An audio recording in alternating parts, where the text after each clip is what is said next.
Lakkidi കൂട്ടുപാതയിൽ fast food കടയിൽ പഞ്ചായത്തും ആരോഗ്യവകുപ്പും നടത്തിയ സംയുക്ത പരിശോധനയിൽ പഴകിയ ഭക്ഷണം പിടികൂടി.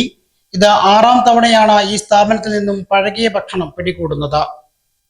ലക്കിടി കൂട്ടുപാതയിൽ ഫാസ്റ്റ് ഫുഡ് ഹോട്ടലിൽ ലക്കിടിപേരൂർ ഗ്രാമപഞ്ചായത്തും ആരോഗ്യവകുപ്പും സംയുക്തമായി നടത്തിയ പരിശോധനയിൽ പഴകിയ ഭക്ഷണ പദാർത്ഥങ്ങൾ കണ്ടെത്തി. ലൈസൻസ് പുതുക്കിയിട്ടില്ലാത്ത കട അടയ്ക്കുവാൻ ബന്ധപ്പെട്ടവർ നിർദ്ദേശം നൽകി 10,000 രൂപ പിഴയും ചുമത്തി.